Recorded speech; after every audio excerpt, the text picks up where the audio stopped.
आपकी स्क्रीन पर दिख रहे इस आदमी का नाम सुंदर भाटी है, लेकिन भोली सूरत वाले सुंदर भाटी के कारनामे बेहद ही खौफनाक हैं। इतने खौफनाक कि आम आदमी तो आम आदमी इसकी तूती सियासी खिलाड़ियों की यहाँ भी बोलती थी। ये कहानी तब की है जब 80 का दशक अपने समाप्ति की ओर था और 90 का उत्कर्ष हो रहा था। उस समय नोएडा या ग्रेटर नोएडा नहीं था, ये पूरा इलाका गाजियाबाद और बुलंदशहर के नाम से जाना जाता था। उस दौर में सुंदर डर और खौफ का दूसरा नाम था। सुंदर वेस्टर्न यूपी का सबसे खतरनाक गैंगस्टर था। इस कहानी का खलनायक सिर्फ सुंदर भाटी ही नहीं बल्कि नरेश भाटी भी है। दोनों कभी दोस्त रहे तो कभी दुश्मन। 90 के दशक में दिल्ली, हरियाणा और यूपी पुलिस की नाक में दम कर रखा था नरेश भाटी और सुंदर भाटी ने। दोनों 80 के दशक के नामी गुंडा सतबीर गुर्जर के टाइम में काम करते थे। दोनों की काफ़ी अच्छी दोस्ती थी। दोनों ने मिलकर दिल्ली सहित पश्चिमी यूपी में हत्या, लूट और रंगदारी की कई संगीन वारदातों को अंजाम दिया। लेकिन सतबीर गुर्जर के गिरोह में रहते हुए दोनों की दोस्ती ज़्यादा टाइम तक नहीं चली। सुंदर सिकंदराबाद में ट्रक यूनियन पर कब्जा चाहता था। नरेश की भी यही इच्छा थी। दोनों एक ही टाइम पर पंचायत अध्यक्ष का चुनाव भी लड़ना चाहते थे।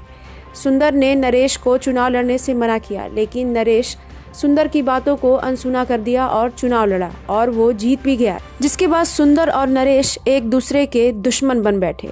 उसके बाद आया विधानसभा का चुनाव, जिस चुनाव को लड़ने के लिए दोनों आमने सामने मैदान में थे, लेकिन दोनों ही चुनाव हार गए, जिसके बाद इन दोनों के बीच की दुश्मनी और बढ़ गई। नरेश जिला पंचायत अध्यक्ष भी था, लिहाजा उसे लाल बत्ती मिली हुई थी और उसे एक गनर भी मिला हुआ था। बावजूद इसके सुंदर भाटी ने 2003 में नरेश भाटी पर हमला बोल दिया। इस हमले में नरेश का गनर और ड्राइवर की जान चली गई, लेकिन नरेश वहां से बच निकला। सुंदर भाटी हमेशा ही मौके की तलाश में रहता था कि कब वो नरेश को मौत के घाट उतर पाए। ऐसा ही एक मौका उसे 2004 में मिला। सुंदर ने घंघौला पुलिया के पास नरेश की गाड़ी को रोककर उस पर गोलियों की बरसात कर दी। इस जानलेवा हमले में नरेश की मौके पर ही मौत हो गई। नरेश की मौत के बाद उसके भाई रणपाल ने अपने भाई की मौत का बदला लेते हुए सुंदर भाटी के भाई प्रताप पटवारी सहित 3 लोगों की हत्या कर दी। इसके बाद यूपी पुलिस ने रणपाल को एनकाउंटर में मार गिराया, जिसके बाद नरेश की गैंग की जिम्मेदारी संभाली उसके छोटे भाई रणदीप और भांजे अमित कसाना ने। इसके अलावा शार्प शूटर अनिल दुजाना भी इसी गैंग में शामिल हो गया। इस दौरान दोनों में गैंग वॉर भी चलता रहा, जिसमें करीब 50 से अधिक लोगों की जान चली गई। इधर नरेश भाटी का भांजा अपने मामा की मौत का बदला लेने के लिए सुंदर भाटी को हर जगह तलाश कर रहा था। आखिर उसे ये मौका मिला 18 नवंबर 2011 को, जब गाजियाबाद के बैंक्वेट हॉल में सुंदर भाटी अपने साले की शादी में शामिल होने के लिए आया था। वहां पर अमित कसाना भी पहुंच गया और उसने सुंदर भाटी पर अंधाधुंध फायरिंग कर दी, जिसमें 3 लोग मारे गए, लेकिन सुंदर बच निकला। धीरे धीरे सुंदर का वर्चस्व बढ़ता गया और उसने अपनी पत्नी सुनीता को दनकौर का ब्लॉक प्रमुख बनवा दिया।